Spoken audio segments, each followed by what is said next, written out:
तेरे बाप ने तुझे जन्म दिया और तूने उसे ही बदनाम कर दिया। याद रख, कानून की कागज में तू जीत सकती है, लेकिन अपने जमीर की अदालत में हमेशा हारेगी तू, हमेशा। शीतल बेटी मेरी बात तो सुनो। शीतल, अपने बाप की बात नहीं सुन रही तू। ये क्या करने जा रही है तू? समाज में मेरी पगड़ी मत उछाल बेटी, मेरी बात तो सुन बेटा। क्या कर रही है बेटा? ये कैसा कानून है आपका इंस्पेक्टर साहब? 18 साल तक मैंने अपनी बेटी को पाल पोस के बड़ा किया, और आज 18 के बाद आप कह रहे हैं मेरे इस पर कोई हक नहीं है? क्या ये मेरे साथ नाइंसाफी नहीं है इंस्पेक्टर साहब? पापा आप समझ क्यों नहीं रहे हैं? मुझे मेरे प्यार के साथ जाने दीजिए, वही ठीक होगा। बेखाम का आपने यहाँ पे ड्रामा मचा रखा है। चलो यहाँ से। रामगोपाल जी, क्या हुआ और ये सब क्या हो रहा है? पुलिस क्यों आई है? चिंगारी बेटी, देखना ये क्या हो रहा है। ये मेरी बेटी शीतल, जिसको मैंने इतने लाड प्यार से बड़ा किया। अरे अपना खून बेच बेच कर 2 वक्त की रोटी दी। अरे तूने भी तो इसको अपने सामने बड़ा होते हुए देखा। कल तक मेरी उंगली थाम कर बड़ी होने वाली लड़की आज मुझे कानून का पाठ सिखा रही। देखिए, कानून के काम में दखलंदाजी मत कीजिए। शीतल, ये सब क्या सुन रही हूँ मैं? है? और ऐसा कौन सा गुनाह कर दिया तेरे पिता ने जो तू उनके खिलाफ जारी है?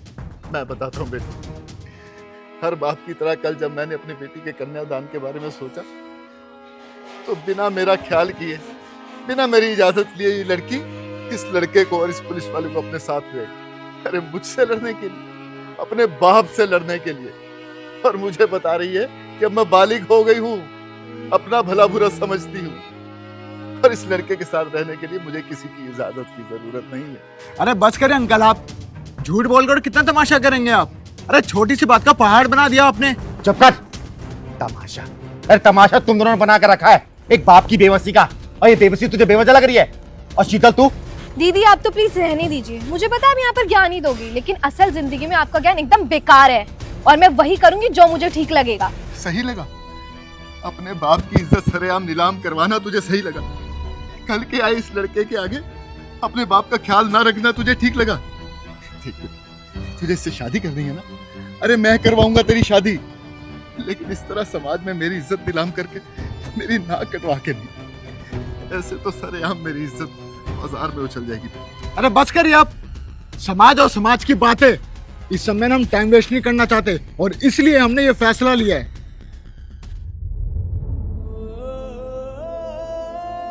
ये मेरी शान है बेटा, इसे समाज के आगे मत उछाल। फिर भी तुझे जाना है तो मैं ये पगड़ी तेरे कदमों में रखता हूं, इसे कुचल के चली जा। खबरदार, अगर तूने एक भी कदम आगे बढ़ाए ना, तो तुझे जमीन पर रेंगने लायक नहीं छोड़ूंगी मैं, समझे?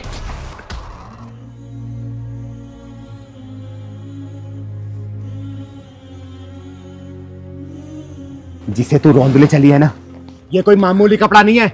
एक आदमी की जिंदगी भर की कमाई होती है, उसकी इज्जत, उसकी मान मर्यादा होती है, और तू इसको कुचलने चली है, वो भी एक प्यार के लिए। अरे मैं ये नहीं बोल रही कि प्यार करना कोई गलत बात होता है, लेकिन माँ बाप की इज्जत को कुचल के प्यार करना, ये प्यार नहीं, अहंकार कहलाता है, अहंकार।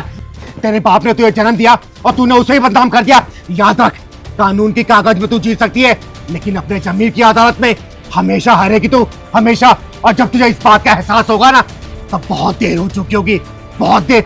पता है, तब तू ये काम करना, इसी कपड़े से अपना गला घोट लेना। चल निकल यहाँ से, लेके जा इसको, निकल यहाँ से।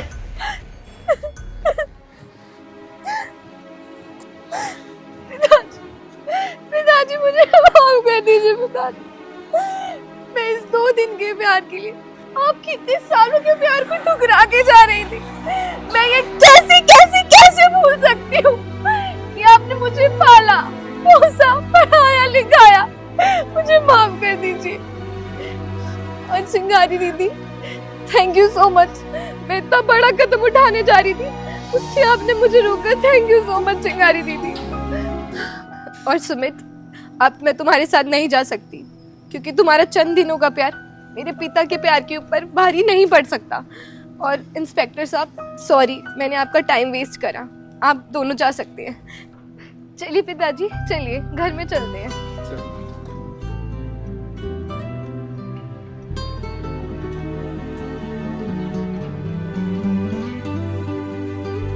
चिंगारी दीदी, हम तो बस कानून के रखवाले हैं, बाकी समाज को असली आईना तो आप दिखाती हैं।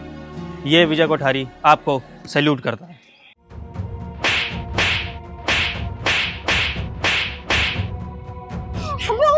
बदतमीज, पागल है क्या तू? हरामजादी। हाय दीपा, कैसी है यार?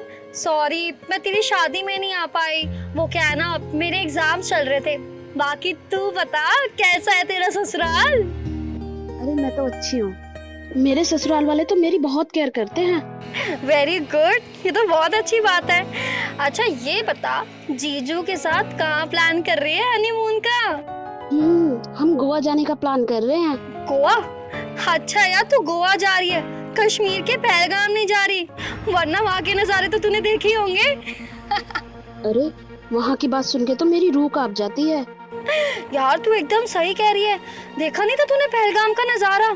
वहाँ हनीमून बनाने वाले लोगों के साथ क्या हुआ था? अरे उधर तो जाने का सोचो ही मत गलती से। भैया जरा रिक्शा रोकना।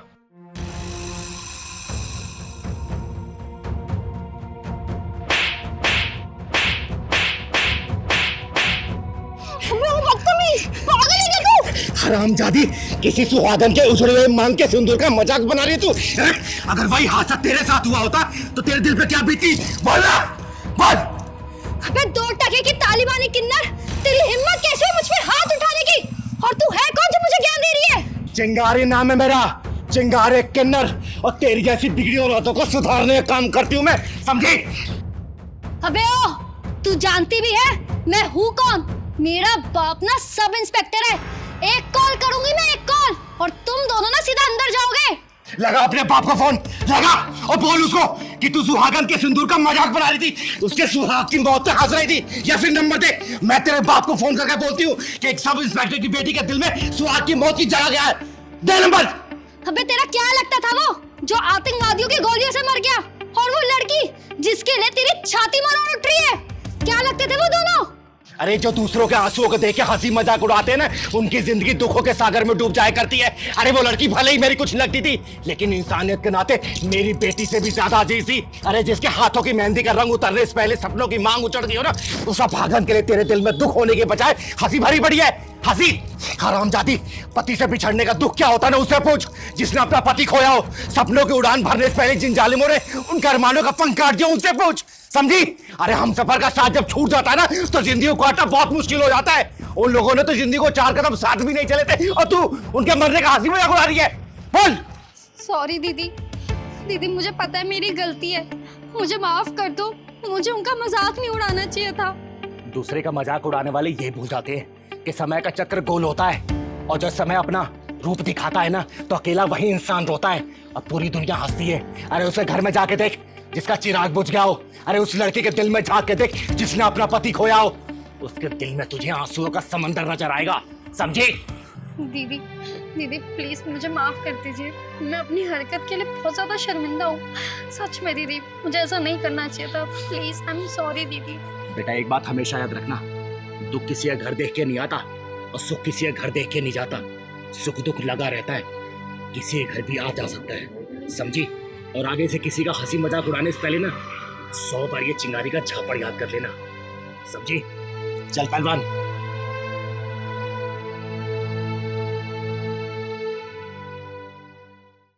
वैष्णवी बेटा, वैष्णवी क्या हुआ बेटा? तू इतनी परेशान क्यों लग रही है? छोड़ दो मुझे दीदी, मुझे जाने दो। वैष्णवी बता क्या हुआ है? क्यों रो रही है? चुप, क्या हुआ? मुझे बता। दीदी मैं अपनी जिंदगी से परेशान हो गई हूँ, तंग आ गई हूँ मैं अपनी जिंदगी से, बस अपनी जिंदगी को खत्म करने जा रही हूँ। खत्म करने जा रही है? क्यों बेटा, क्या हुआ? तेरी शादी तो तेरे माँ बाप ने अच्छे घर में की थी ना?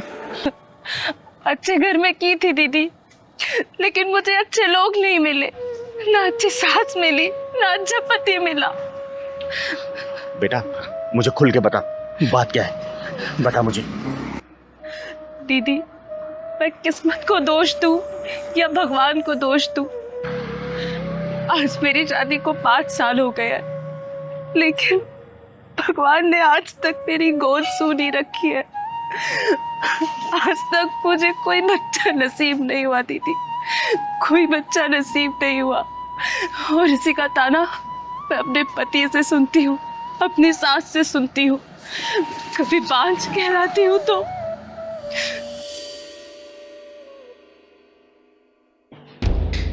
है कलमुही, अरे सारे मेहमान बाहर बैठे हुए हैं और तेरे से अभी तक चाय नहीं बनी।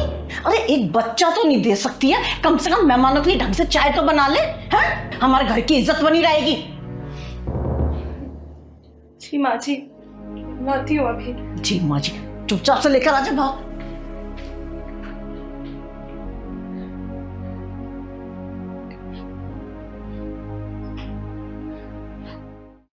अरे कलमुही कहाँ मर गई, भूखा मारेगी आज हमें।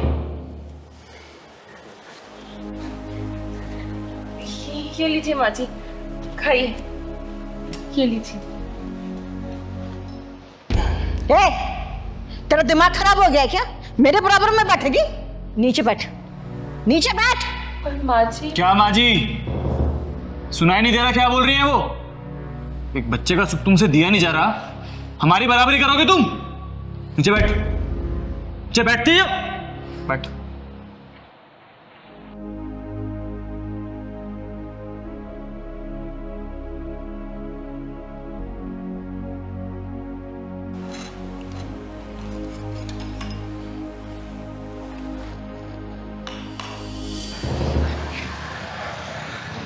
बेटा तू मेरे साथ चल। आज तेरे पति और तेरी सास के पिछवाड़े में ऐसा ढक्कन लगाऊंगी ना कि जिंदगी भर वो ताना देना भूल जाएंगे। और तू चिंता मत कर बेटा, भगवान ये तेरी गोद ना जरूर हरी भरी करेगा, जरूर। तो चल मेरे साथ चल। तो अच्छा हुआ चली गई अपना काला मुंह लेकर, जब से इस घर में आई है ना सारा सुकून ही चला गया है। तू चिंता मत कर, तेरे लिए ना इससे भी सुंदर बहू लेकर आऊंगी मैं। कम से कम मुझे दादी बनाएगी और तुझे बाप बनाएगी, बांझ कहीं की, और मर जा कहीं जाके तो अच्छा है। सही कह रही हो माँ, बोझ बनी हुई थी इस घर पे वो। अरे एक बच्चे का सुख तो दे नहीं पा रही थी मुझे, अब तो मर जाए अच्छा है वो। तो फिर आ गई अपना काला मुंह लेकर, मरी नहीं कहीं जाकर। और ये किसको अपना हिमायती बना के लाई है? चिंगारी, चिंगारी नाम है मेरा। और तेरे जैसे बेअकल औरतों पे अकल ठिकाना लगाने का काम करती हूँ मैं, डायन कहीं की। अरे डायन भी 10 घर छोड़ के पार करती है, और तू अपने घर को नाश करने चली है। ओए, तमीज से बात कर। तू जानती नहीं है, एक फोन करूंगा ना जेल की सलाखों के पीछे दिखाई देगी अभी। अबे तो पुलिस बुला ले या फोर्स बुला ले, चिंगारी का कोई बाल भी बाका नहीं कर सकता, समझा? अरे हमने किया क्या है और हमारे घर में कैसे घुसी चली आई? किया क्या है? अरे अब भी कुछ बच गया है क्या करने के लिए? ये बताइए कि आप लोगों ने क्या नहीं किया है। माँ जी, आपको मैंने कितना प्यार किया था, कितना सम्मान दिया, कोई कसर नहीं छोड़ी आपकी सेवा में। और आपने क्या किया मेरे साथ? मुझे 5 का नाम दे दिया। और आपकी तो कितनी सेवा करती थी ना मैं रात दिन। आपको पति नहीं भगवान माना था मैंने, और आपने मुझे अकेले मरते हुए छोड़ दिया। एक बार भी नहीं सोचा कि मेरा क्या होगा। और एक बात बताइए, डॉक्टर को जब हमने चेकअप करवाया था तो डॉक्टर ने क्या बोला था कि कमी सिर्फ मुझ में नहीं है, कमी हम दोनों में है। तो फिर 5 का नाम मुझे ही क्यों मिले? सब कुछ मुझे ही क्यों सहना पड़े? तो बुढ़िया, भगवान ने तेरी झोली में इस औलाद का सुख दिया है ना, तो इसलिए नहीं दिया कि किसी औरत को तू बांझ बोले। अगर भगवान इस औलाद नहीं दे रहा तो याद रखना, भगवान के घर में देर है लेकिन अंधेर नहीं है। कल को ये औलाद का सुख भी छीन सकता है, समझे? और सुन, ये चिंगारी तुझे श्राप देके जाती है, श्राप। बहुत जल्दी तू इस औलाद से वंचित हो जाएगी, वंचित। चिंगारी जी, नहीं, ऐसा अनर्थ मत कीजिए, मेरे बच्चे को इतना बड़ा श्राप मत दीजिए। मैंने इसके साथ जो कुछ किया ना, मैं उस सब चीजों के लिए सब माफी मांगने के लिए तैयार हूँ, पर आप ऐसा श्राप मत दीजिए, मत दीजिए। हाँ चिंगारी जी, मुझे भी माफ कर दीजिए, गलती हम दोनों की है। बच्चे के मुंह में आके इसके प्यार को कभी समझ ही नहीं पाए। और ये बात मैं बहुत अच्छे से जानता था कि कमी हम दोनों में है, लेकिन अपनी मर्दानगी दिखाने के चक्कर में सारा ब्लेम मैंने इस पर डाला। लेकिन मैं आपसे वादा करता हूँ, आज के बाद कभी इसके साथ कुछ गलत नहीं होने दूंगा। मैं हमेशा इसको प्यार करूंगा, हमेशा इसकी कदर करूंगा, चाहे मैं औलाद का सुख प्राप्त हो या ना हो। मैं माफ कर दीजिए। अरे नहीं माँ जी, आप लोग ऐसे हाथ जोड़ के मुझसे माफी मत मांगिए, मुझे बिल्कुल अच्छा नहीं लगेगा। और आप लोगों को अपनी गलती का एहसास हो गया, मेरे लिए तो बस वही बहुत बड़ी बात है। मेरा टूटा हुआ घर मुझे वापस मिल गया। सुन लिया, ये होती है नारी, और ऐसी ही होती है हमारी भारतीय नारी, समझे? और वैष्णवी बेटा, मैं तुझे आशीर्वाद देके जा रही हूं। देखना 9 महीने बाद ना तेरे घर में किलकारी गूंजेगी, किलकारी, और बधाई लेने ये चिंगारी आएगी। और माँ जी, बहू का कैसे ध्यान रखना है ना, शायद मुझे लगता नहीं कि अब दोबारा बताने की जरूरत है। और तू बहुत बहुत शुक्रिया चिंगारी दीदी, आपने मेरा टूटा हुआ घर बचा लिया। हमेशा खुश रहे बेटा, खुश रहे। चल बेटा।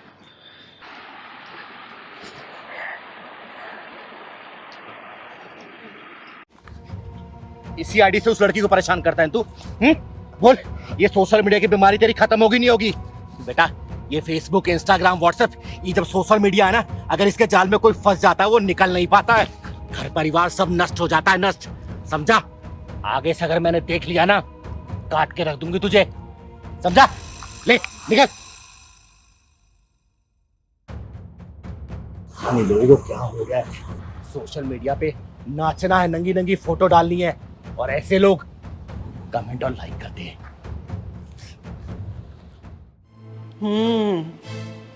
ये गुल खिला रही है कुलक्षणी, हाँ? लाल शर्म तो सब बेच आई है। क्या मतलब माँ जी? माँ जी की बच्ची, हॉलीवुड में एंट्री मारने का इरादा है तेरा? दिन भर में कितनी डीपी बदलती है, वो भी नए नए पोज में। किसको क्या दिखाना चाहती है? माँ जी, डीपी बदलने में क्या प्रॉब्लम है? अब आजकल तो हर कोई बदलता है। डीपी बदलने के पीछे जो तेरी गंदी सोच है ना, उसे मैं सब जानती हूँ। सुधर जा समय रहते, नहीं तो मुझे सुधारना भी आता है। माँ जी, आप इतना नाराज क्यों हो रही हैं? जरा सी बात का इतना बतंगड़ क्यों बना रही हैं? जरा सी बात है, हाँ? सारी रात तेरा फेसबुक ऑन रहता है, व्हाट्सएप पे फोटो डालती रहती है। एक बात बता, तू पूरी रात चैट किससे करती है? माँ जी, वो तो बस मैं रात में लोगों के स्टेटस देखती हूँ। अच्छा, दूसरों का स्टेटस देखते देखते ना कहीं अपना स्टेटस डाउन मत कर लियो, समझी? क्या हुआ माँ, सुबह सुबह इतना नाराज क्यों हो रही हो? कमीने, तेरे जैसे आदमियों की औरतें ही ना रात को चैटिंग करके सेटिंग कर लेती हैं, और दूसरे दिन ना मिलना मिलाना शुरू हो जाता है। अरे माँ, क्या हुआ? क्यों इतना शोर मचा रही हो आप? क्या बात हो गई? तरुण, पूछ इससे। दिन भर में डीपी पे 10-10 फोटो चेंज करती है, और फेसबुक पे या उल्टी सीधी फोटो क्यों डालती है? क्या चल रहा है इसके मन में? तूने इसका फोन कभी चेक किया है? आस्था, माँ जो बोल रही है क्या वो सच है? तरुण, अगर मैं फेसबुक पे फोटोज अपलोड करती हूँ तो उससे क्या फर्क पड़ता है? फर्क पड़ता है आस्था। तुम रात भर फेसबुक पे लगी रहती हो, हैं? चैट करती रहती हो, इंस्टाग्राम पे लगी रहती हो। भाई आज तक मैंने कभी चेक किया है? किया मैंने चेक? मैं बताती हूँ बेटा तुझे, फेसबुक पे ना ये कुंवारी बन के चैट करती होगी, तभी तो फेसबुक पे उल्टा सीधा फोटो डालती है। आस्था, आखिर तुम चाहती क्या हो? तुम्हारे दिल में क्या चल रहा है आखिर, है? तुम्हें नए नए दोस्त बनाने हैं? अगर बनाने हैं ना तो ये रिश्ता आज और यही खत्म कर दे, और जाके नए नए दोस्त बना और जिंदगी के मजे ले, मजे से। जाओ यहाँ से। तुम्हारे कहने का मतलब क्या है? मतलब साफ है, तू शादी से पहले ही बिगड़ी हुई थी, जो अभी तक सुधरी नहीं है, समझी? अरे राम राम राधा आंटी, राधे राधे। अरे चिंगारी जी, आइए आइए, आज कैसे याद आ गई हमारी? अरे बस यहाँ से गुजर रही थी तो सोचा मैं आपसे मिलती चलूं। बैठो बैठो। और सब ठीक है ना? हाँ सब ठीक है। कैसी आस्था बेटा, क्या बात है, तेरा चेहरा क्यों उतरा हुआ है? चिंगारी दीदी, इसे फेसबुक पे ना ऑनलाइन रहने का बहुत शौक है। अरे दिन रात फोटो डालती है ये अपनी, सोशल मीडिया पे रानी बनना चाहती है, रानी। जब देखो चैटिंग चैटिंग चैटिंग। शादी हो गई और भगवान ने चाहा तो 1 साल बाद माँ भी बन जाएगी, लेकिन आदतें अभी शादी से पहले वाली नहीं गई हैं। मैं कुछ समझ ही नहीं रहा था आंटी। दीदी, यहाँ किस लिए आए थे और भूल गए? अरे पहलवान, वो काम अभी उतना जरूरी नहीं है, जरूरी फिलहाल मुझे ये लग रहा है। हाँ आगे बताइए आंटी। चिंगारी जी, जो औरतें शादीशुदा होकर भी ना फेसबुक पे कुंवारी बन के चैटिंग करती हैं और इंस्टाग्राम पे जो कमर मटकाती रहती है ना, उनकी शादीशुदा जिंदगी ना ज्यादा नहीं चलती है। अगर मैंने सोशल मीडिया पे अपनी कोई फोटो अपलोड कर दी तो इसमें क्या हो गया? इतना बड़ा हंगामा करने की क्या जरूरत है? किसी से मिलने थोड़ी गई मैं। आस्था बेटा, तुम तो बर्बादी के रास्ते पे जा रही हो, क्योंकि जो औरतें शादीशुदा होती है ना, शादीशुदा होने के बावजूद भी इंस्टाग्राम, फेसबुक, व्हाट्सएप, इनसे पे लगी रहती हैं, फोटो अपलोड करती हैं, वीडियो अपलोड करती हैं, डांस की रील्स डालती हैं, उसके पीछे सिर्फ एक ही मकसद होता है, लाइक और कमेंट का। और लाइक और कमेंट के पीछे जो मकसद छुपा होता है ना, वो होता है फ्रेंडशिप का। और जो शादीशुदा औरतें ये फ्रेंडशिप के चक्कर में पड़ जाती है ना, वो अपनी जिंदगी बर्बाद कर लेती है बेटा, इस बात को याद रखना। चिंगारी जी, ये ना मुझे पढ़ा रही है कि सब लोग ऐसा ही करते हैं। ऐसा करने वालों के घर भी करते हैं। ये जो आजकल की लड़कियां और शादीशुदा औरतें हैं ना, उनको फेसबुक पे फोटो अपलोड करना है, इंस्टाग्राम पे डालना है, व्हाट्सएप पे डालना है, उसके पीछे पता मकसद क्या होता है? मकसद सिर्फ ये होता है बहुत सारे लाइक मिल जाए, कमेंट मिल जाए, शेयर मिल जाए। और ऐसे करने वाले हजारों लोग पड़े हैं, लेकिन उनको ये क्या पता कि उसके पीछे मकसद क्या होता है उन लोगों का? उनका सिर्फ मकसद ये होता है कि लड़कियों से किसी ना किसी तरीके से बातें की जाए, उनसे वीडियो कॉल किया जाए, उनको जिस्म को देखा, उनके साथ जिस्मानु ताल्लुकात रखे जाएं। जो शादीशुदा लड़कियां ना ये तारीफ के पुल पे चढ़ जाती है ना, उनकी शादीशुदा जिंदगी के पुल बहुत जल्दी टूटते हैं। और ये औरतें जितनी जल्दी समझ जाएंगी, उनका घर परिवार बच जाता है, नहीं तो जग जाहिर है सब। दीदी, इसीलिए तलाक कराने वाले वकीलों के पास भीड़ लगती है। दीदी मैं तो आगे रात को सो जाता हूँ और ये रात भर फोन में लगी रहती है, कभी इंस्टाग्राम, कभी फेसबुक, कभी व्हाट्सअप। अरे रात भर चैटिंग करती रहती है, पता नहीं क्या करती है। आज मेरे को मम्मी ने बताया मेरे को। आस्था बेटा, पास्ट को अगर प्रेजेंट के रिश्तों के ऊपर रखने की कोशिश करोगी ना, तो ना पास्ट रहेगा और ना ही प्रेजेंट। अब फ्यूचर तो भूल ही जाओ। इंटरनेट ऐसा जाल है ना, अगर कोई इंसान उसमें फंस गया, जिंदगी भर कितनी भी लाख कोशिश कर ले, निकल नहीं पाता है, समझी? दीदी, ये फोन लोगों को बहुत आगे तक ले जा रहा है। उतरना कहीं होता है, उतर कहीं जाते हैं। ठीक है मम्मी जी, अगर मेरे सोशल मीडिया चलाने से इतनी ही दिक्कतें हैं ना, तो ना ही मैं फेसबुक चलाऊंगी, ना ही इंस्टाग्राम, और ना ही व्हाट्सएप पे कोई स्टेटस अपलोड करूंगी। आज के बाद कुछ नहीं चलाऊंगी। मम्मी जी मुझे माफ कर दो please. Tarun, I am sorry. चिंगारी थी, सॉरी। आस्था बेटा, ये जो सोशल मीडिया के प्लेटफॉर्म है ना, इंस्टाग्राम, व्हाट्सएप, फेसबुक, ये सब चलाने में दिक्कत नहीं है, दिक्कत है लाइक और कमेंट के जाल में फंसने में। और तुझे पता है, इसके चक्कर में ना हर दूसरा घर डिस्टर्ब हो रखा है। ये सब चलाने से कोई मना नहीं कर रहा तुझे, लेकिन हाँ, कोई भी चीज अगर लिमिट में की जाए ना बेटा, रिश्ते संभल के चलते हैं। शादी हो गई तेरी, सब्जी, ध्यान रख इस बात। ठीक है, मैं आप सबके लिए चाय बना के लाती हूँ। ठीक है बेटा, जा बना के।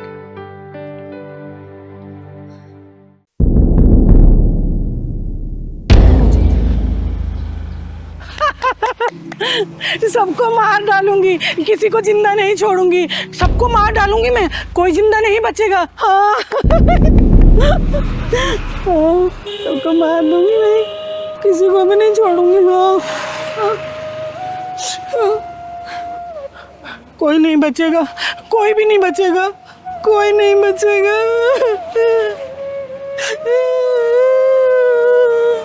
दीदी आप चलो यहाँ से, ये औरत मुझे पागल लग रही है, कहीं हमारे पत्थर न मार दे। नहीं साक्षी बेटा, ये औरत पागल कम घायल ज्यादा लग रही है। इसके गम के समंदर की गहराई में उतर के देखने की कोशिश करते हैं कि कितना गम भरा है इसके अंदर। चल तो। दीदी आप ना हर किसी की गहराई नापने लग जाती हो। अभी तो हमें डंडा पड़ा है, अब लग रहा है पत्थर खाने का भी इरादा है। हाँ ना बेटा, देख कितनी दुखी लग रही है। हाँ, आपको ना राह चलते बसोड़ी में टांग अड़ाने की आदत सी पड़ गई है। खैर, आप किसी की बात मानती कहाँ हो जो मेरी मानोगी। अब चलो। मेरे पास मत आना, मैं कह रही हूँ, मेरे पास मत आना। मैं तुम्हारा मैं सर फोड़ दूंगी, मार डालूंगी। जाओ जाओ। अम्मा, मैं आपके बच्चे जैसी हूँ ना। खबरदार, मुझे अगर दोबारा माँ बोला तो आंखें नोच लूंगी मैं तेरी। बड़ा है माँ बोलने वाला। दीदी ये तो बड़ी खूंखार लग रही है, आप चलो यहाँ से, चलो। नहीं साक्षी बेटा, इनको मैं ऐसी हालत में छोड़कर कहीं भी नहीं जा सकते। अम्मा, आपको भूख या फिर प्यास लगी है क्या? दूर हट, मुझे कुछ नहीं खाना, कुछ नहीं पीना मुझे। तू है कौन? क्या नाम है तेरा? अम्मा, मेरा नाम चिंगारी है, चिंगारी किन्नर। और आपका नाम क्या है?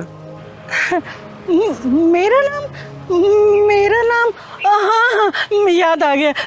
मेरा नाम राधा था, और मेरे दो बेटे थे, दो बहुएं भी थी, और छोटे पोता पोती भी थे, और मेरी मेरी मेरी जवान बेटी भी थी, मार डाला। मेरे सारे परिवार को मेरी आंखों के सामने मार डाला। कोई नहीं बचा, मार डाला सबको। अम्मा, आप कहाँ से आई हैं? रहती कहाँ हैं आप? मैं कौन हूँ? मैं कहाँ से आई हूँ? हाँ, याद आ गया। वो पड़ोसी देश है ना, मैं वहाँ की रहने वाली थी। घर के आगे मंदिर बनवाना भारी पड़ गया। मेरे बच्चों को मेरे सामने मार डाला, काट डाला मेरे बच्चों को। मेरी जवान बेटी की इज्जत मेरी आंखों के सामने लूट ली। मैं चीखती रही, चिल्लाती रही, उनको बिल्कुल भी तरस नहीं आया। सब खत्म हो गया, सब बर्बाद हो गया, मेरा कुछ नहीं बचा। साक्षी बेटा, इनके जैसे ना जाने कितने लोग सीने में दर्द छुपाए हुए तर भटक रहे होंगे पागलों की तरह। अरे कहाँ गया ईश्वर, कहाँ गया अल्लाह? पड़ोसी देश में मेरे जैसे न जाने कितने लोग मार दिए गए, काट दिए गए। अम्मा, यहाँ आप कहाँ रह रही हैं? अरे मैं तुम्हें कब से ढूंढ रहा हूँ, तुम यहाँ खड़ी हो। अरे क्या कर रही हो यहाँ तुम? चल मेरे साथ। अरे मैं कब से ढूंढ रहा हूँ तुझे। आप कौन है साहब? जी मैं मेंटल हॉस्पिटल का कर्मचारी हूँ। ये भागकर यहाँ आ गई है, मैं इसे लेने के लिए आया हूँ। बहुत दुखियारी है बेचारी। नहीं मैं कहीं नहीं जाऊंगी, मैं वहाँ नहीं रहूंगी। अरे चल ना। मैं अपने बच्चों के साथ रहना चाहती हूँ, मैं नहीं जाऊंगी। साहब, अब ये कहीं नहीं जाएंगी, ये मेरे साथ रहेंगी। अब आपके साथ? हाँ जी। लेकिन आप इन्हें ऐसे साथ नहीं ले जा सकते। इनका नाम हमारे मेंटल हॉस्पिटल में रजिस्टर्ड है। अगर आप इन्हें ले जाना चाहते हैं तो हॉस्पिटल चल के आपको कुछ पेपर्स कार्रवाई पूरी करनी पड़ेगी, तब आप ले जा सकते हैं। ठीक है, मैं हॉस्पिटल चल के कागजी कार्रवाई पूरी कर देती हूँ। और अम्मा, आज से आप मेरे साथ रहेंगी। हाँ, मैं पागल खाने में नहीं रहूंगी, मैं अपने बच्चों के साथ रहूंगी। आइए चलिए, मैं कागजी कार्रवाई पूरी कर देती हूँ। आप बेटा। दीदी कहाँ चल रहे हैं? यार उस बच्ची को हॉस्पिटल देखने जा रहे हैं ना। अच्छा ठीक है। सारा सामान रख दिया ना? हाँ, सारा सामान रख दिया, और गाड़ी में कुछ रखने की जगह भी नहीं है। और दवाइयाँ रख ली हैं? हाँ। दीदी स्कूटी को रोक दिया। पहलवान, वो देख, लगता है ये दोनों अपने माँ बाप को वृद्धाश्रम छोड़ने जा रहे हैं। अरे दीदी कहीं घूमने जा रहे होंगे, कहीं दर्शन करने जा रहे होंगे। बेटा, घूमने जाने वाले ना ऐसे रोते नहीं है। वो देख, उसकी माँ कैसे रो रही है। अरे राधिका, अब रोना धोना छोड़ो, जो भी हमारे साथ होगा देखा जाएगा। मेरा मन नहीं कह रहा है जी, ये जो कुछ भी हो रहा है ये ठीक हो रहा है क्या? अरे सब ठीक हो रहा है, मैं हूं ना, चिंता काहे को करती हो? आज इन दोनों को सबक सिखा के दम दूंगा। जिस पेड़ की छाव में रहकर तुम लोग बड़े हुए हो, उसी पेड़ को काट के सूखने के लिए डालने जा रहे हो तुम लोग। आप गलत समझ रही हैं। ये हम दोनों को छोड़ने के लिए नहीं जा रहे हैं, बल्कि हम दोनों इन दोनों को आश्रम छोड़ने के लिए जा रहे हैं। क्या? हाँ। ये हमें छोड़ने नहीं जा रहे, हम इन्हें छोड़ने जा रहे हैं। माफ करना मुझे, गलतफहमी में आके मैंने आपके साथ बदतमीजी की। माफ करना मुझे। मेरा नाम चिंगारी है, चिंगारी किन्नर, और समाज की बिगड़ी सोच को सुधारने का काम करती हूँ मैं। ये मेरा इकलौता बेटा आकाश, और ये मेरी बहू आकांक्षा। दरअसल हम दोनों बूढ़ा बूढ़ी इन दोनों की आंखों में खटक रहे थे। हमारी बहू हमें घर से अलग रहने के लिए कह रही थी, और इससे पहले कि ये हमें अपने घर से अलग करें, हमने इन दोनों को घर से अलग करने का फैसला कर लिया। अरे ये घर मेरा, ये गाड़ी मेरी, कमाई सब कुछ मेरा है, और मेरी कमाई पर अगर अपना कोई हक जताए, ये मुझे मंजूर नहीं है बिल्कुल। मम्मी, पापा, हमें माफ कर दीजिए। आप जैसा कहेंगे हम वैसा करने के लिए तैयार हैं। वेरी गुड, तो गाड़ी में बैठो और जाओ। तुम्हारा आश्रम में रहने का पूरा इंतजाम कर दिया गया है, और वहाँ के इंचार्ज से मेरी बातचीत हो चुकी है। तुम्हें रहने में कोई भी तकलीफ नहीं होगी। वाह वाह, बिल्कुल सही फैसला आपका। ये औलादे अपने आप को समझती क्या है और माँ बाप को क्या समझती हैं? बेसहारा या फिर लाचार? अरे इन अकलमंदों को कौन समझाए कि माँ बाप कभी लाचार और बेसहारा नहीं होते। अरे इन औलादों को माँ बाप के सहारे की जरूरत पड़ती है, लेकिन माँ बाप अपने दम पे खड़े होते हैं। ये औलादे जो होती है ना, माँ बाप के बिना एकदम चल भी नहीं सकती और अपने पैरों पे खड़ी भी नहीं हो सकती। चिंगारी जी, हमारी हिम्मत की दीवारें अभी इतनी जर्जर नहीं हुई कि कोई हमारे जज्बातों की छतों को रौंद कर चला जाए। जिनके चलने के लिए हमने रास्तों से कांटे हटाए, वही हमारी राहों में गड्ढा खोदने चले थे। माँ जी, बिल्कुल सही डिसीजन आपका। इससे बहुतों को सीख मिलेगी कि आजकल बच्चे माँ बाप को आश्रम नहीं भेज रहे, बल्कि माँ बाप अपने बच्चों को आश्रम भेज रहे हैं। दीदी, इन्होंने तो उल्टी गंगा बहा के दिखा दिया। सही कह रहा है पहलवान, आज तक तो सबने सीधी गंगा बहती हुई देखी होगी और इन दोनों ने तो उल्टी गंगा ही बहा दी। मजा आ गया भाई। पापा हमें माफ कर दो, हम वहाँ पर नहीं रह सकते हैं। वहाँ का एटमॉस्फेयर हमें सूट नहीं करेगा। अच्छा, तो जो बेटे अपने माँ बाप को आश्रम में भेज देते हैं, उन बेटे को ये समझ नहीं आता क्या कि वहाँ का एटमॉस्फेयर भी उनके माँ बाप को सूट नहीं करेगा? है बेटा, जो डिसीजन मैंने ले लिया है ना, अब मैं उससे पीछे हटने वाला नहीं हूँ। गाड़ी में सामान पैक रखा है तुम्हारा, बैठो और फुर हो जाओ। जाओ। और राधिका, आज हम एक बहुत सुंदर सी मूवी देखने के लिए चलेंगे और उसके बाद साथ में बैठकर किसी रेस्टोरेंट में अच्छा खाना भी खाएंगे। अभी तक हम अपने बच्चों के लिए जीते रहे हैं और अब हम अपने लिए जिएंगे। पैसा अपने ऊपर खर्च करेंगे राधिका। हाँ चिंगारी जी, आपका बहुत बहुत शुक्रिया कि आप हमारी तरफ से बोली। बहुत बहुत शुक्रिया चिंगारी। इसमें धन्यवाद की कोई बात नहीं है। आप लोगों ने जो पहल की है ना, देखना समाज बहुत हद तक सुधरेगा। और हाँ, आज तक तो माँ बाप को वृद्धाश्रम जाते हुए देखा होगा ना, इस बार जरा तुम लोग एक्सपीरियंस करके आओ, समझे? चल पहलवान।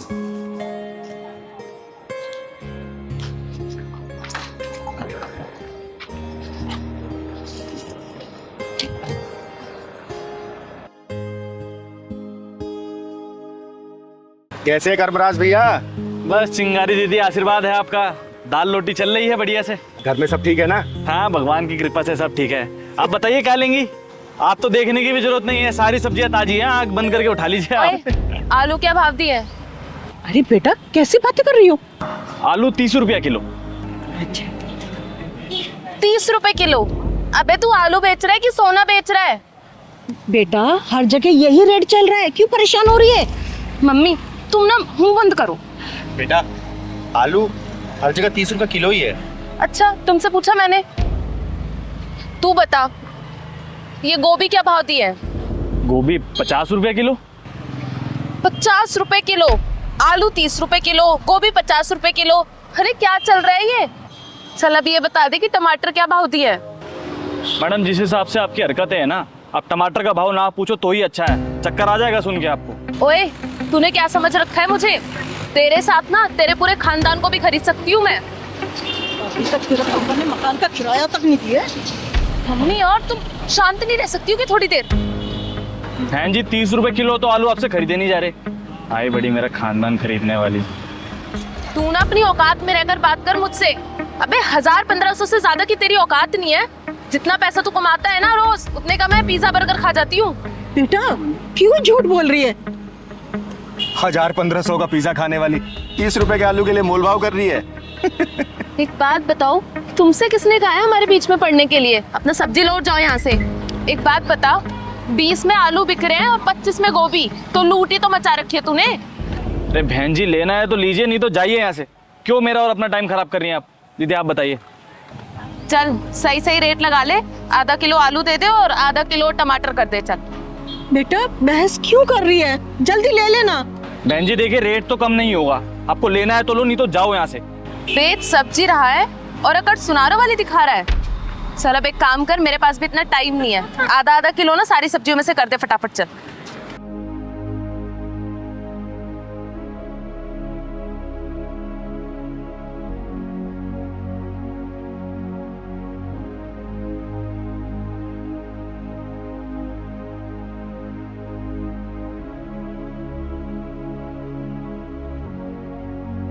लो मैडम जी, 50 रुपए हो गए आपके। 50 रुपए?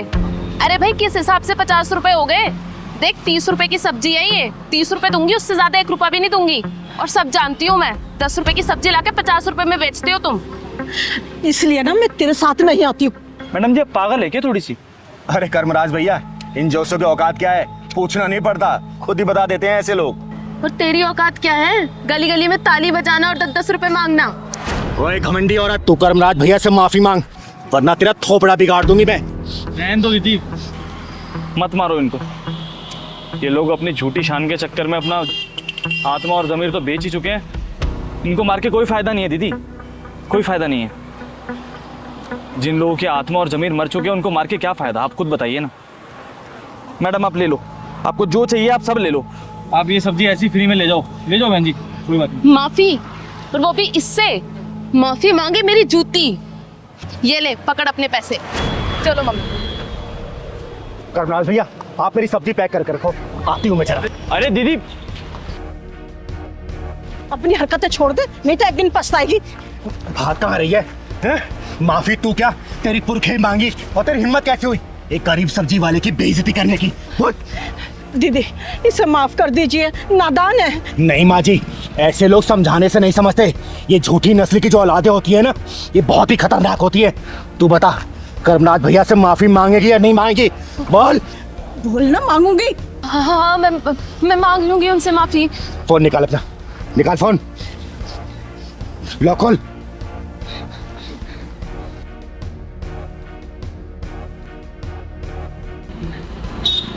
हेलो कर्मराज भैया।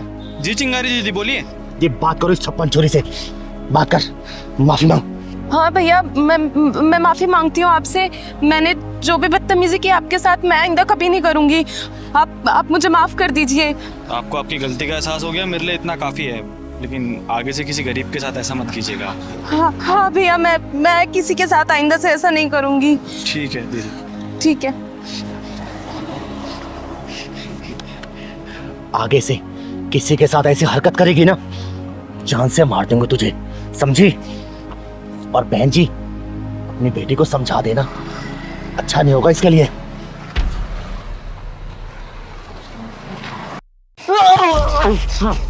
इंस्पेक्टर साहब, बहुत ही खतरनाक जेब कतरा, ये चेन स्नैचिंग का मास्टर है। मैंने इसे किसी औरत का पर्स चुराते हुए पकड़ा है। अरे क्या कर रही है तू? मारे आगे तू किसी बेकसूर ने मार रही है। हाँ शांत हो जाओ।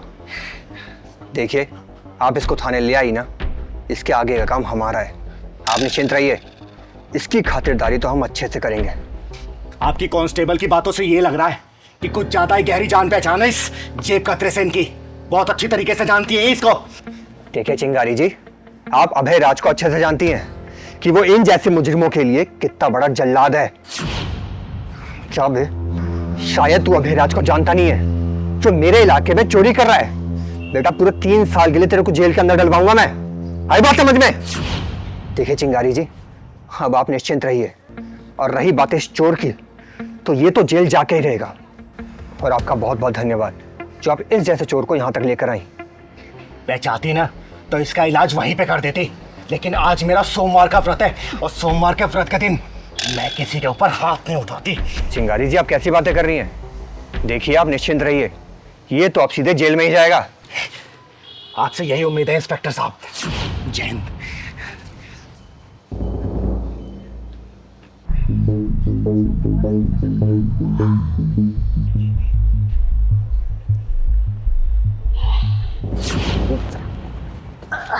सुबह साले हमारे इलाके में लूटमार कर रहा है, सारा माल खुद हड़प कर रखना चाहता है क्या? मैं तेरे को पता नहीं है क्या कि लूट मार का 50% हमको भी मिलता है? नाम क्या तेरा? सोएब नाम है। पहली बार इस इलाके में हाथ साफ गया हूँ साहब। और क्या चुराया तूने ये बता मुझे। अरे वाह जियो मेरे शेर, टेंशन मत ले, पकड़ा गया है तो कोई टेंशन वाली बात नहीं है। तेरे को हम छोड़ देंगे, लेकिन तू इस धंधे को मत छोड़ियो, आई बात समझ में? अरे तन्ने भी रहना है कि सैलरी तो सिर्फ हमारी रोजी रोटी चल रहा है, हर चीज की वजह तो हम ऐश कर रही हैं। हाँ वे, तो पकड़ अपना 50% और बाकी का 50% हमारा। खड़े खड़े क्या देख रहा, चल निकल यहाँ से। जाता हूँ साहब, जाता हूँ। सलाम साहब। चल।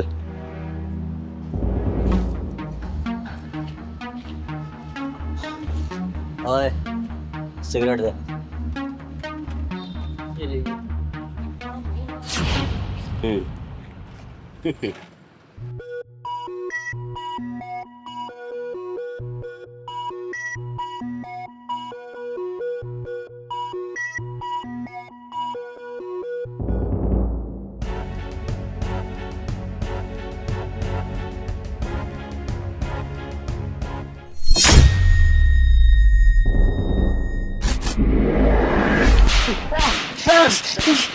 अरे अरे क्या करी, मर जाएंगे। चिंगारी छोड़ इसे, वरना अंदर कर दूं तुझे। इसलिए चिंगारी कोर्ट कचहरी पुलिस थाना विश्वास नहीं करती, खुद ही फैसला करती है ऑन द स्पॉट। अरे तुम जैसे रिश्वतखोर दलाल 50-50 रुपए में ईमान बेचते हैं। देखो इसको छोड़ दो, मेरी बात मानो। जब कानून का ईमान बिक जाता है ना तो मुजरिमों का दिल से डर खत्म हो जाता है, और जब डर खत्म होता है ना तो ये खुलेआम वारदात करने लगते हैं। इसीलिए इनके दिल में डर होना बहुत जरूरी है, चाहे कानून का डर हो या फिर मेरे जैसे किसी ईमानदार के जुनून का डर। किसी जुनून का डर।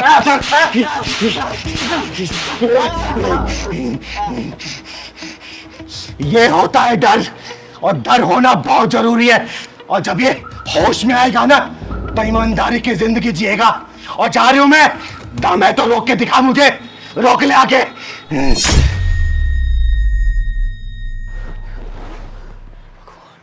अरे मैं किन्नर हूं तो क्या हो गया, मैं इंसान नहीं हूं क्या? या फिर मेरे अंदर जज्बात नहीं है, या फिर मैं इस समाज की पैदाइश नहीं हूं? अरे मत खेलो किसी के टूटे हुए जज्बातों से, समझे? मत दो ताना हमें, वरना बर्बाद हो जाओगे, तबाह हो जाओगे। तेरे जन्मदिन पर, अरे आसिफ भाई आज मेरे पहलवान का जन्मदिन है, तो शाम को घर पे आना भूलना मत, ठीक है? जी जरूर आऊँ। और हाँ, भाभी जी को भी लेके आना। जी जी जी। चलती भारी जी को भी बोलना है। अरे चाचा आज मेरे पहलवान का जन्मदिन है, तो शाम को घर पे जरूर आना। और चाची को भी लेके आना। अरे जल्दी चल, मेरा बॉयफ्रेंड इंतजार कर रहा हूँ। अरे चल तो रही हूँ बाबा यार। अरे प्रिया बेटा, आज मेरे पहलवान का जन्मदिन है, शाम को घर पे आना भूलना मत दोनों, ठीक है? अरे दीदी, मेरे जन्मदिन के दिन आप पगला जाती हो। एक्चुअली पागल नहीं हो जाती है, बल्कि ऑलरेडी पागल है ये। और तूने सोच भी कैसे लिया हम और तेरे घर आएंगे? बड़ी आई हमको बुलाने वाली। तूने सोच भी कैसे लिया हम तेरे घर खाना खाने आएंगे? तेरे को पता है जितने तेरे घर पे लोग इस कार्टून के बर्थडे में आएंगे ना, उससे ज्यादा तो हमारे कुत्ते की बर्थडे पार्टी में आ जाते हैं प्लेट चाटने। सुन लिया दीदी, और भी कुछ बेइज्जती कराना है क्या? चलो चलते हैं यहाँ। अरे एक्चुअली ना बेइज्जती उनकी होती है जिनकी कोई इज्जत होती है। इन जैसे लोगों की ना कोई इज्जत बेइज्जती होती नहीं है। जिंदगी में इनका एक ही मोटिव होता है, सड़क पे भीख मांगना और अपना पेट भरना। और वैसे भी इन लोगों को बेइज्जती से क्या ही फर्क पड़ता होगा। सुन लिया दीदी, अब यहाँ से और सुनना बाकी है क्या? चलो चलते हैं। किसी को न्योता देने से पहले ना अपना स्टैंडर्ड देख लेना चाहिए। और वैसे भी इन जैसे बेशर्म लोगों को क्या पता स्टेटस क्या होता है, क्योंकि इनका तो कोई स्टेटस होता ही नहीं है। तो सही बोल रही है प्रिया, इन लोगों के मुंह लगने से ना अपना ही स्टैंडर्ड डाउन होगा, अपना ही लेवल बेकार होगा। और ये लोग तो ना 3 में और ना 13 में कहीं स्टैंड ही नहीं करते। मुझे तो ये समझ नहीं आ रहा ये किन्नर बर्थडे मनाने के लिए इतना खुश क्यों हो रही है। अरे मोना डार्लिंग, तो समझ नहीं पा रही बात। एक्चुअली क्या है ना, ये सबको बर्थडे में इनवाइट करेगी, लोग इसके घर पे आएंगे, इसको गिफ्ट्स और कुछ चिल्लर देकर चले जाएंगे। हाँ, इसी लालच में सबको न्योता देती फिर रही है, ताकि 150 रुपए का केक खिला के 500,000 की कमाई हो जाए। इनका तो दिन बन जाएगा इतने पैसों में। दूसरों की इज्जत को फुटबॉल समझ के जो लोग घमंड के जूते से उछाल करते हैं ना, तो बेइज्जती गोल उन्हीं घेरों में आते हैं। अरे मैं किन्नर हूं तो क्या हो गया, मैं इंसान नहीं हूं क्या? या फिर मेरे अंदर जज्बात नहीं है, या फिर मैं इस समाज की पैदाइश नहीं हूं? अरे मत खेलो किसी के टूटे हुए जज्बातों से, समझे? मत दो ताना हमें, वरना बर्बाद हो जाओगे, तबाह हो जाओगे। और जब समय की आंधी चलती है ना, तो अभिमान की ऊंची ऊंची इमारतें भी ताश के पत्तों की तरह ढह जाया करती है। अरे हम किन्नर भी इसी समाज की पैदाइश है, कोई आसमान से टपके नहीं है, समझे ना? अरे किस बात का घमंड है तुम लोगों को? बोलो ना, पैसे या कोठी का, बैंक बैलेंस का, ऑफिस का, या फिर सुंदरता का? तो कुछ दिनों बाद झुर्रियों को छुपाने के लिए मेकअप का सहारा लेना पड़ेगा। अरे जन्म और मरण सबका एक जैसा ही होता है, चाहे वो इंसान हो, अमीर हो, गरीब हो, या फिर हम जैसे किन्नर, समझे? मरना सबका तय है, भगवान की बनाई हुई रचना में अपने अभिमान का काला रंग मत पोतो, समझे? चल पहलवान।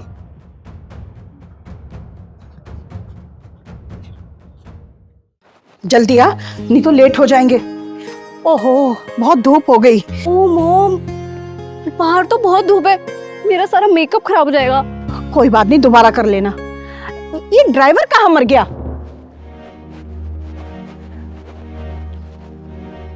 अरे गाड़ी भी लॉक है। ये नमक हराम कहाँ चला जाता है? हैं? कभी भी टाइम पे नहीं रहता गाड़ी के पास। मॉम, मैंने आपको पहले ही कहा था इसे जॉब से निकाल दीजिए ना, इसकी वजह से हमें धूप में सहना पड़ रहा है। ओके बेटा, शांत हो जा। मालकिन माफ करना, मेडिकल स्टोर चला गया था दवाई लेने के लिए। हार्ट अटैक हो गया था या कैंसर हो गया था तुझे? हाँ, दिख नहीं रहा कितनी धूप है और हम यहाँ खड़े हैं, गाड़ी भी लॉक है। मॉम, मैंने तो पहले ही कहा था इसे काम से निकाल दो, काम चोर होता जा रहा है ये। देखो कैसे झूठ बोल रहा है ये आदमी। तनु बेबी, मैं झूठ नहीं बोल रहा, आप खुद चेक करो मुझे कितना तेज बुखार है। यू ब्लडी बास्टर्ड, तेरी हिम्मत कैसी हुई? तेरा ना मैं हाथ तोड़ दूंगी, समझा? चिंगारी किन्नर मजबूर और लाचारों के ऊपर हाथ उठाने वालों की आंखें तोड़ देती है और नजरें उठाने वालों की आंखें फोड़ देती है, समझे? ओए, तू कौन है और हमारे बीच में टांग अड़ाने क्यों आई? ये ना हमारा नौकर है, चाहे मैं इसे गाली दूं चाहे लाते मारूं। तू होती कौन है? हाँ, 20K सैलरी, फ्री में काम नहीं करता यहाँ पे। और तू क्या मुंह देख रहा है? सामान उठा, चल अंदर चल। पहलवान बेटा। दीदी, मैं मजबूरी में यहाँ गाड़ी चलाता हूँ, इनके यहाँ सैलरी कम और गाली ज्यादा मिलती है खाने को। मुंह बंद कर, ऐसा चांटा लगाऊंगी ना जबड़ा हिल जाएगा तेरा। सामान उठा। सेकेंड हैंड गाड़ी में करोड़ों का अभिमान और इस अभिमान का आकाश में मकान। वाह दीदी, लगता है नए नए पैसे वाले बने तभी इतना घमंड है। सुन लो, अरे सुन लो नकली रईस जादियो, घमंड का पहाड़ बहुत ही कच्चा होता है और समय की आंधी का एक झोंका भी उसको झेल नहीं पाता। रेत की तरफ बह जाता, ढह जाता, पता भी नहीं चलता कहाँ जाता। घमंडी का सिर एक न एक दिन नीचे जरूर होता है, समझे? ओए, चल अपना रास्ता नाप, हमें देर हो रही है। बड़े अच्छे मूड से निकले थे, सारा मूड खराब कर दिया। दीदी, ये दोनों बिना ढक्कन लगाए नहीं मानेंगे। सही कह रहा है पहलवान, और चिंगारी को हर बीमारी का इलाज करने आता है और इन लोगों की बीमारी क्या है चिंगारी को अच्छे से पता चल चुकी है। तू यहाँ से जाएगी या पुलिस को बुलाऊं?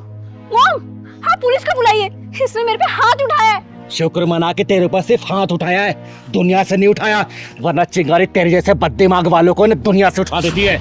अभी रुक, पुलिस को फोन लगाती हूँ। चिंगारी ना बदमाश से डरती है और ना ही किसी कानून से।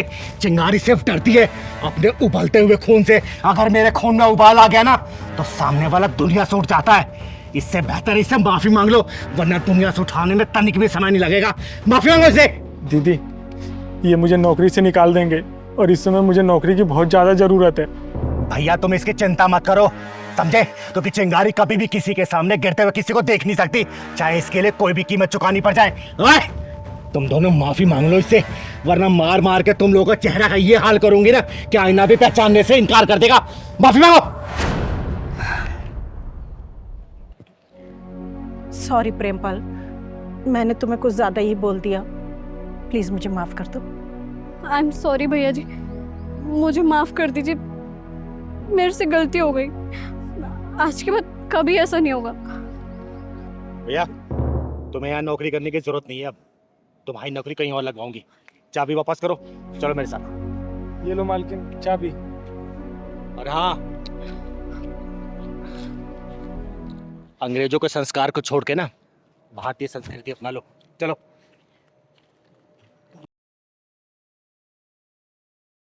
पहलवान। हाँ दीदी। आदित्य जी ने लोकेशन यहीं की जो बताई थी। हाँ दीदी, वो लड़की बैठी उससे पूछ लेते हैं दीदी, गाड़ी साइड में करके। हाँ चल, उससे पूछते हैं। तू जा उस बच्ची से घर पूछ के आ तो आदित्य जी का। जा तो दीदी।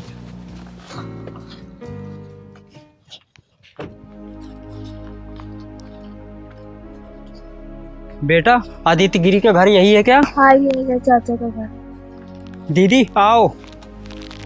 यही घर है क्या पहलवान? आओ ना दीदी। बेटा यही घर है आदित्य जी का? हाँ यही है चाचा का घर। चाचा का घर? हाँ चाचा का घर यही है। आप चिंगारी दीदी हो ना? हाँ बेटा मैं चिंगारी हूँ, लेकिन यहाँ बैठे क्या कर रही हो तुम? चाचा चाची ने कहा है जब तक चिंगारी दीदी आके चली नहीं जाएगी जब तक तू इधर ही बैठी रहेगी। कमाल है, बेटी समान भतीजी को घर के बाहर बिठा रखा है। बेटा चलो मेरे साथ, कब तक यहाँ बैठी रहोगी? चलो। नहीं दीदी, आप चली जाओ, जब तक आप खाना खा के नहीं जाओगी जब तक मैं अंदर नहीं जा सकती। लेकिन बेटा ऐसा क्यों?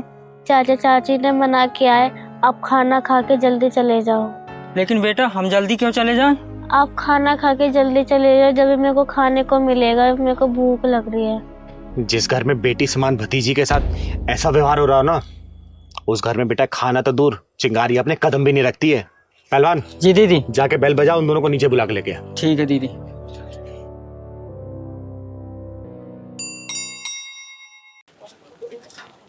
दीदी बुला रहे हैं, नीचे आ जाओ आप लोग।